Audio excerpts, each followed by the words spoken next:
Hi friends. তো দেখ, এবার আমরা চারটে ভিডিও হলো আমাদের রিমেন ইন্টিগ্রেশন নিয়ে। তো এবার কিছু ছোটোখাটো দু একটা ছোটোখাটো জিনিস, দু একটা ছোটো ছোটো জায়গা বলছি। তো সেই ছোটো ছোটো জায়গাগুলো আগে দেখ আমরা এতক্ষণ যে জায়গাগুলো আমরা পড়ে পড়ে পেরিয়ে এসেছি, দেখ সেরকম টাইপের এরকম কিছু জায়গা আমরা পেয়েছিলাম যে small M into B minus A, এর থেকে আমার হচ্ছে এলপিএফটা বড়, এর থেকে আমার ইউপিএফটা বড়, ঠিক আছে, এর থেকে আমার capital M into B minus এটা বড়। ধর আমি এখানে বললাম না কিছু যে এফটা হচ্ছে কি না, এফটা হচ্ছে আমার এ টু বি থেকে রিয়েল নাম্বারসে একটা বি এ রিমেন ইন্টিগ্রেবল ফাংশন। এটা হচ্ছে আমার একটা Riemann integrable function. Riemann integrable function, capital এমটা হচ্ছে সুপ্রিমাম অফ এফ এক্স, ঠিক আছে, এবং স্মল এমটা হচ্ছে ইনফিমাম অফ এফ এক্স, ঠিক আছে, যখন আমার এক্সটা এ বির মধ্যে থাকছে। তো এই রিলেশনসগুলো, এই কন্ডিশনসগুলো যখন আমার হোল্ড হচ্ছে, তখন আমি এইরকম টাইপের একটা জায়গা পেয়েছিলাম। এবং আমি আরো জায়গা পেয়েছিলাম, দেখ, যে এলপিএফ এর থেকে কি, এলপিএফ এর থেকে lower integral A to B F x ডিএক্সটা বড়, ঠিক আছে, এবং এইটার থেকে আমরা পেয়েছিলাম আপার ইন্টিগ্রালটা বড় যখন ফাংশনটা বাউন্ডেড ফাংশন হবে জাস্ট, এবং এইটার থেকে আমার ইউপিএফটা বড়, ঠিক আছে। এই রকম দুটো রিলেশন আমরা কিন্তু পেয়েছি। এই রিলেশনটা কোথা থেকে পাচ্ছি? এই পার্টটা তো আমাদের একটা থিওরিমসই ডিসকাস করা হয়েছে, প্রুফটা আমি বলিনি, কিন্তু থিওরিমসটা বলেছিলাম। আর এই যে এই সাইডে দুটো পার্ট কোথা থেকে আসছে? সাইডে দুটো পার্ট ইনফিনিয়াম সুপ্রিয়াম থেকে আসছে, ঠিক আছে। তো এই দুটো রিলেশনকে যদি আমি কম্বাইন করি, তাহলে কি পাবো? তাহলে দেখ আমি বলছি যে কম্বাইনিং দিস রিলেশনস, তাহলে এই দুটো রিলেশন যদি আমরা কম্বাইন করি, তাহলে আমরা কি পাবো না, এইটা পাচ্ছি, দেখ, small M into B minus A, তার থেকে আমার হচ্ছে lower integral A to B F X dx, এবং তার থেকে বড় হচ্ছে upper integral A to B F X dx, তার থেকে ছোট হচ্ছে capital M into B minus A, ঠিক আছে। এই দুটো রিলেশনকে যদি কম্বাইন করা যায় তাহলে আমরা এটা পাচ্ছি, ঠিক আছে। এবার যদি ধর ফাংশনটা বলে দিয়েছে, ফাংশনটা বলছি রিমেন ইন্টিগ্রেবল, যদি ফাংশনটা রিমেন ইন্টিগ্রেবল হয় তাহলে কি হবে? তাহলে লোয়ার সাম আর লোয়ার ইন্টিগ্রাল আপার ইন্টিগ্রাল দুটো একই ব্যাপার, তাহলে লোয়ার ইন্টিগ্রাল বা আপার ইন্টিগ্রাল দেওয়ার দরকার নেই। তাহলে আমরা কি করছি? তাহলে এটাকে আমরা এ টু বি করে দিলাম ডিরেক্ট, আর এইদিকে এই পার্টটাকে রাখলামই না, ঠিক আছে। তাহলে আমরা রিলেশনটা পেলাম। তাহলে আমরা এটা পেলাম যে কোন একটা ফাংশন যদি রিমেন ইন্টিগ্রেবল হয়, ঠিক আছে, কোনো একটা ফাংশন যদি রিমেন ইন্টিগ্রেবল হয় এবং সুপ্রিমাম এবং তার ইনফিমামগুলো যদি আমরা জানা থাকে, তাহলে ওই ফাংশনটার ইন্টিগ্রেশনের ভ্যালুটা কার মধ্যে লাই করবে, ঠিক আছে। এতক্ষণ আমরা দেখছিলাম যে কোন ফাংশন রিমেন ইন্টিগ্রেবল হবে, রিমেন ইন্টিগ্রেবল হলে আর কি কি হতে পারে। তো এইবার আমরা আসছি যে ফাংশনটার ইন্টিগ্রেশনের ভ্যালু কি হবে, ঠিক আছে। এবার আমাদের লক্ষ্য হচ্ছে এইটা। এতক্ষণ আমরা জেনে এসেছি ইন্টিগ্রেবল হবে কি হবে না, ইন্টিগ্রেবল হলে আর কি কি তার সাথে কি কি হতে পারে, ঠিক আছে। তো এবার আমাদের লক্ষ্য হচ্ছে যে ইন্টিগ্রেবল হলো তাহলে ইন্টিগ্রেশনের ভ্যালুটা কি হবে, মানে ভ্যালুটা কি হবে সেটাতে আসছি। তারপর আমরা আসবো কিভাবে ভ্যালুটা বার করব, ঠিক আছে। বার করবো তো এমনি নর্মাল ইন্টিগ্রেশন করে দিলেই বেরিয়ে যাবে, কিন্তু আমরা বার করবো এখানকার থিওরিমস কাজে লাগিয়ে, এখানকার প্রপার্টি কাজে লাগিয়ে আমরা বার করবো, ঠিক আছে। সেই জায়গাগুলোতে আসতে আমাদের এখনো অনেক বাকি আছে, কারণ রিমেন ইন্টিগ্রেশন হচ্ছে প্রচুর বড় চ্যাপ্টার। সত্যি কথা বলতে রিমেন ইন্টিগ্রেশন প্রচুর বড় চ্যাপ্টার এবং প্রচণ্ড ইজি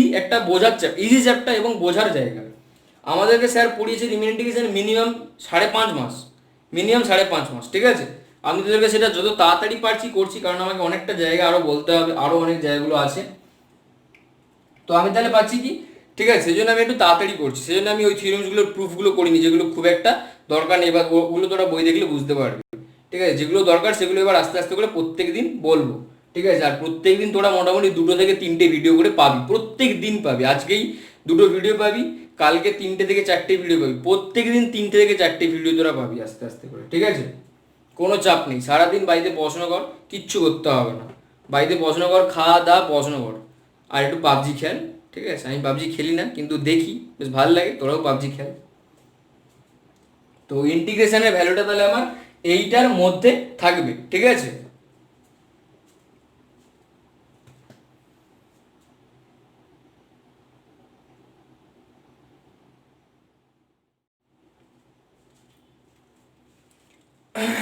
ঠিক আছে,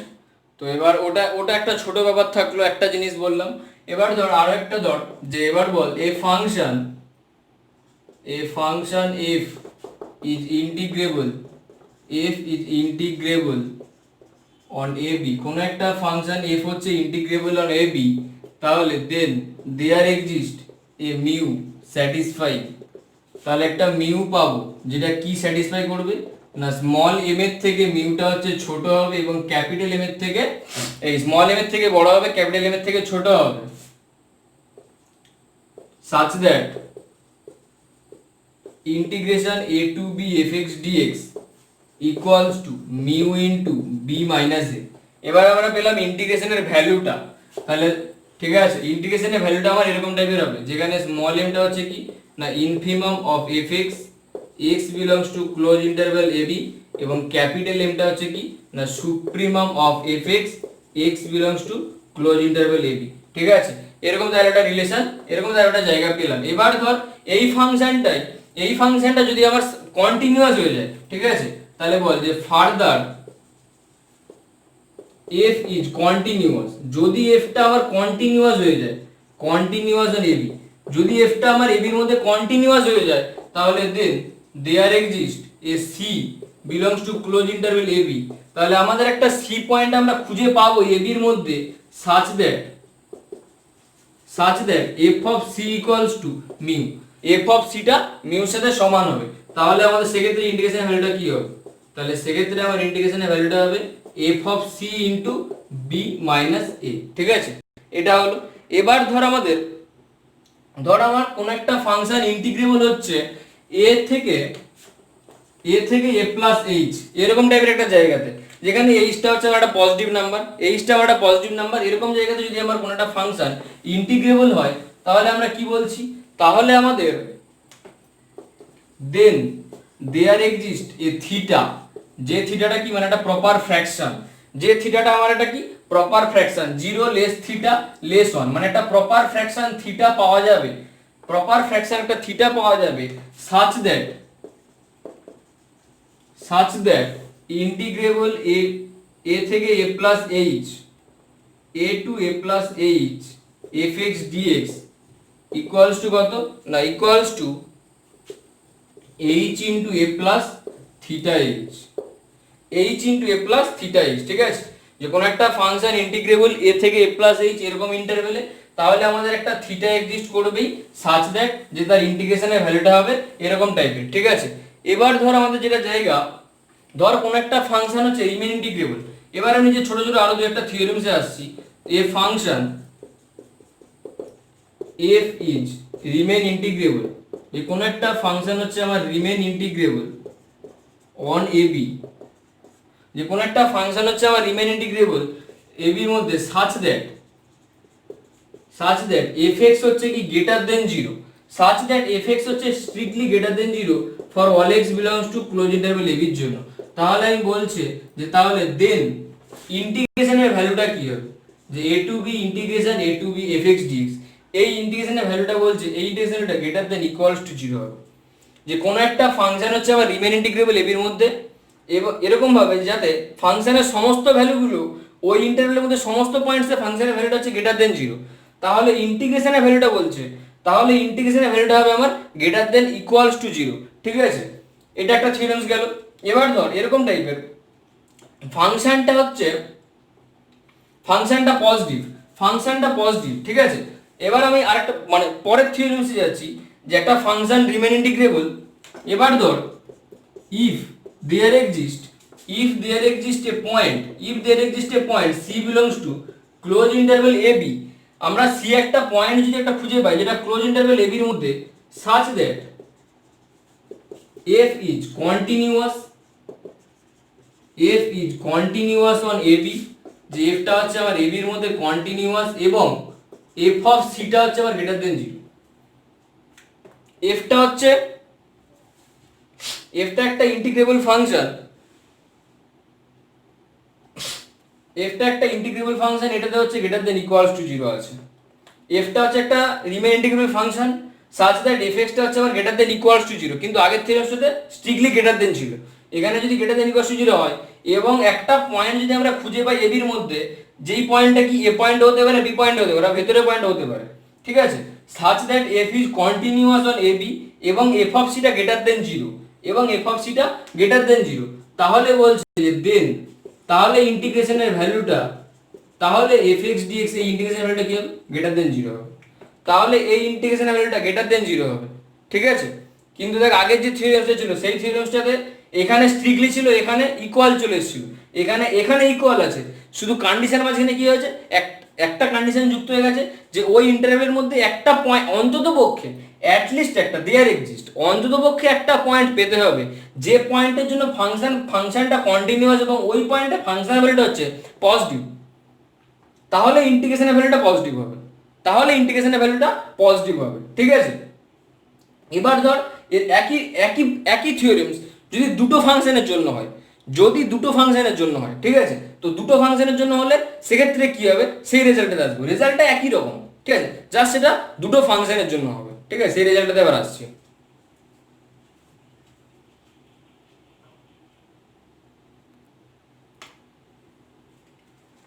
ঠিক আছে, এবার তাহলে আমরা যেটাতে আসবো বললাম যে ধর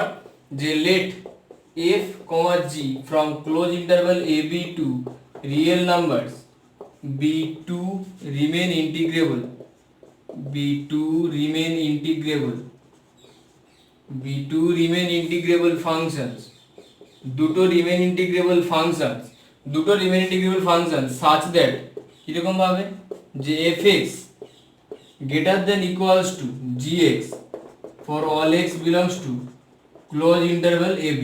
close interval ab, then integration a to b fx dx greater than equals to integration a to b gx dx, ঠিক আছে,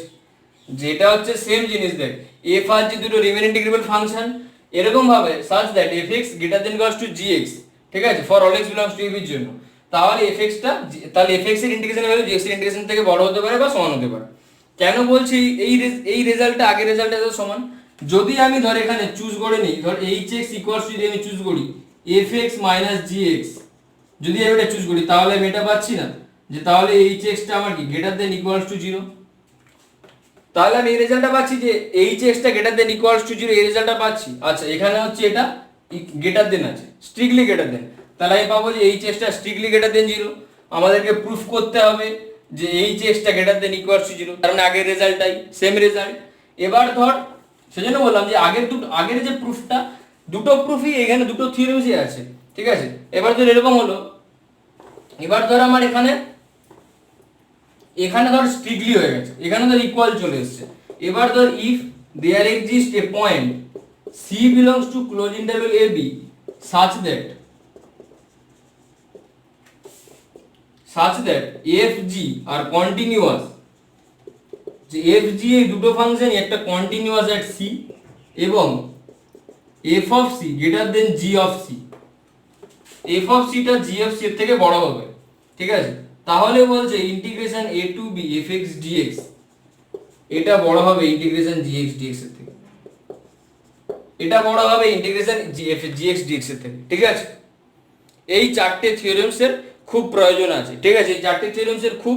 দরকার আছে, ঠিক আছে। এবার আমরা যেটা আসছি আমাদের এই চ্যাপ্টার মোস্ট ইম্পর্টেন্ট জায়গা, তো এই জায়গাগুলো না বললে আমরা এর পরে যে আমরা ফান্ডামেন্টাল অফ ইন্টিগ্রাল ক্যালকুলাস সেই জায়গাটাতে আসতে পারবো না, ঠিক আছে। তো সেটা হচ্ছে আমার কি, যে সেটা হচ্ছে অ্যান্টি ডেরিভেটিভের ধারণা। অ্যান্টি ডেরিভেটিভ মানে ডেরিভেটিভ আমরা ডিফারেন্সিয়েশন জেনে এসেছি, ঠিক আছে, প্রায় ক্লাস 11-12 থেকে করছি, প্রায় ক্লাস 11-12, ঠিক আছে, ক্লাস 11-12এই বেসিক্যালি ছিল ডেরিভেটিভটা। তো সেই ডেরিভেটিভের অ্যান্টি ডেরিভেটিভ, ঠিক আছে, আমরা অনেক সময় বলতাম যে ইন্টিগ্রেশন হচ্ছে ডেরিভেটিভ অফ মানে ডেরিভেটিভের বিপরীত, অ্যান্টি ডেরিভেটিভ হচ্ছে ইন্টিগ্রেশন, মানে ডিফারেন্সিয়েশনের বিপরীত হচ্ছে ইন্টিগ্রেশন, তাই তো। তো আমরা এখানে সেরকম টাইপের একটা ফাংশনে আসবো, তো সেটাকে ধর এফ একটা ফাংশন, ঠিক আছে, এবির মধ্যে প্রত্যেকটা জায়গাতে ফাংশনটা রিমেন ইন্টিগ্রেবল, এবির মধ্যে ফাংশনটা রিমেন ইন্টিগ্রেবল, ঠিক আছে, এফ ফাংশনটা এবির মধ্যে রিমেন ইন্টিগ্রেবল। এবার ধর যদি আমার এরকম হয় এফ ফাংশনটা রিমেন ইন্টিগ্রেবল হবে, যদি আমার এফ ফাংশনটা রিমেন ইন্টিগ্রেবল হয় অন ধর A X for every X belongs to close interval AB, যে যদি আমার এফ, আমি ধরে নিলাম এফ ফাংশনটা এবির মধ্যে রিমেন ইন্টিগ্রেবল, যদি আমার এফ ফাংশনটা রিমেন ইন্টিগ্রেবল হয় অন এ এক্স, যেখানে এই এক্সটা হচ্ছে কি, এখানে এক্সটা কিন্তু ক্লোজড আছে, এদিকে একটা ক্লোজড, যেখানে এই যে for every X belongs to close interval, যেখানে এই এক্সটা ক্লোজ ইন্টারভেল এবির মধ্যে আছে, মানে প্রত্যেকটা এবির মধ্যে থাকার জন্য এক্সটা যদি একটা এফ ফাংশনটা যদি রিমেন ইন্টিগ্রেবল হয়, ঠিক আছে, যদি রিমেন ইন্টিগ্রেবল হয় তাহলে আমাকে বল, তাহলে এই যে ইন্টিগ্রেশনের ভ্যালুটা, তাহলে এ থেকে এক্স পর্যন্ত ইন্টিগ্রেশন এফ টি ডিটি, এই ইন্টিগ্রেশনের ভ্যালুটা এটা একটা এক্স এর ফাংশন হবে না, এটা তাহলে একটা শুধু এক্স এর function, be a function of X alone, মানে জাস্ট এটা একটা এক্স এর ফাংশন হবে, জাস্ট এটা একটা এক্স এর ফাংশন, সেটাকে আমরা ক্যাপিটাল এফ এক্স দিয়ে ডিনোট করি, সেটাকে আমরা ডিনোট করছি ক্যাপিটাল এফ এক্স দিয়ে, ঠিক আছে, a function of X alone, a function of X alone, ঠিক আছে, এটা হচ্ছে আমার এক্স এর একটা ফাংশন একাকী, মানে জাস্ট এক্স এর একটা ফাংশন, এই যে ফাংশনটা পেয়েছি এফ এক্স, এই ফাংশনটা যদি আমি ডিফারেন্সিয়েশন করা যায়, এফ ড্যাশ এক্স যদি বার করি, এফ ড্যাশ এক্স কত হবে জানিস তো, এফ ড্যাশ এক্সটা হবে F x, F dash extra হবে এফ এক্স প্রত্যেকটা এক্স বিলংস টু এবির জন্য, যেখানে এক্স গুলো এবির মধ্যে আছে, প্রত্যেকটা এক্স বিলংস টু এবির জন্য F dash extra F x হবে, এই জন্যই এই কন্ডিশনটা স্যাটিসফাই করে বলেই এইটার প্রুফে আমরা আসবো, ঠিক আছে, এই রিলেশনটা স্যাটিসফাই করে বলেই এই ক্যাপিটাল এফটাকে এই স্মল এফ এর অ্যান্টি ডেরিভেটিভ বলা হয়, ক্যাপিটাল এফটাকে স্মল এফ এর অ্যান্টি ডেরিভেটিভ বলা হয়। আমরা এর পরের দিন যে বেসিক্যালি এখানে মানে এই প্রুফটা করলেই হবে, তার আগেও আরেকটা থিওরেমস আছে, তো সেই থিওরেমসটার প্রুফটা আমি বলছি না, সেই থিওরেমসটা জাস্ট আমি ডিসকাস করছি, এবং এই জায়গাটা যদি কেউ পারিস লিখে নে যে এটাকে মানে এই ফাংশনটা জাস্ট এখানে জানার দরকার যে ক্যাপিটাল এফ এক্স ফাংশনটা কি অ্যাকচুয়ালি, ক্যাপিটাল এফ এক্স ফাংশনটা হচ্ছে integration A to X F T dt, যেখানে এই এফ ফাংশনটা for every X A belongs to এবির জন্য রিমেন ইন্টিগ্রেবল, ঠিক আছে, যেখানে এই এফ ফাংশনটা F is Riemann integrable on a X for every X belongs to close interval AB, ঠিক আছে, আর এই এফ ড্যাশ এক্সটা লেখার দরকার নেই, ঠিক আছে, কারণ এটা আমরা প্রুফ করব। এবার এইটা প্রুফ করার আগে এখানে আরেকটা থিওরেমস রয়েছে, যেটা হচ্ছে ধর যে লেট থিওরেমসটা আমি বলে দিচ্ছি, ঠিক আছে, এই থিওরেমসটার প্রুফটা করার দরকার নেই, বা যদি কেউ করতে চাস বই দেখলে বুঝতে পারবে, ঠিক আছে, তো be a Riemann integrable function, এটা হচ্ছে তাহলে একটা Riemann integrable function, Riemann integrable function on A B, এটা হচ্ছে তাহলে আমার একটা এবির মধ্যে Riemann integrable function, let capital F X, আচ্ছা এখানে একটা ভুল হচ্ছে যে এটা হচ্ছে রিমেন ইন্টিগ্রেবল নয়, এটাকে বল এটা হচ্ছে কন্টিনিউয়াস ফাংশন, না এটা রিমেন ইন্টিগ্রেবল ঠিকই ছিল, এটা রিমেন ইন্টিগ্রেবলই হবে, এটা Riemann integrable function, capital F X হচ্ছে A to X F T dt for all X belongs to close interval A B, ঠিক আছে, এটা যদি হয় তাহলে বলছে যে then capital F is continuous, তাহলে ক্যাপিটাল এফটা কন্টিনিউয়াস হবে এবির মধ্যে, তাহলে ক্যাপিটাল এফটা ক্লোজড এবং বাউন্ডেড ইন্টারভেল এবির মধ্যে কন্টিনিউয়াস হবে, ক্যাপিটাল এফটা ক্লোজড এবং বাউন্ডেড ইন্টারভেলের মধ্যে কন্টিনিউয়াস হবে, ঠিক আছে, এটার প্রুফটা বেসিক্যালি অন্য কিছুই নয়, আমরা এখানে দেখাবো যে এই ক্যাপিটাল এফ ফাংশনটা এই এবির মধ্যে ইউনিফর্মলি কন্টিনিউয়াস, আমরা দেখাবো এই ক্যাপিটাল এফ ফাংশনটা এই এবির মধ্যে ইউনিফর্মলি কন্টিনিউয়াস দেখাবো। তাহলে যদি কোনো একটা ফাংশন, আমরা এটা কন্টিনিউটি চ্যাপ্টারে পড়েছিলাম যে কোনো একটা ফাংশন যদি আমার কোনো একটা ক্লোজড এবং বাউন্ডেড ইন্টারভেলের মধ্যে ইউনিফর্মলি কন্টিনিউয়াস হয়, তাহলে ওই ইন্টারভেলের মধ্যে কন্টিনিউয়াস হবেই, ঠিক আছে, কিন্তু কোনো একটা ফাংশন এই ইন্টারভেলটা যদি ক্লোজড এবং বাউন্ডেড যদি না হতো এই ইন্টারভেলটা, তাহলে কিন্তু এটা মানে ইউনিফর্মলি কন্টিনিউয়াস বলা যাবে না, ঠিক আছে, কিন্তু কোনো একটা ফাংশন ক্লোজড এবং বাউন্ডেড ইন্টারভেলের মধ্যে হওয়া মানে সেটা ইউনিফর্মলি কন্টিনিউয়াস হলে কন্টিনিউয়াস হোল্ড করবেই, ঠিক আছে, এই প্রুফটা খুব একটা আসে না, ঠিক আছে, আর যেটা আসে তো আমি ওটা নেক্সট দিন বলবো বা নেক্সট ভিডিওতে থাকবে ওটা।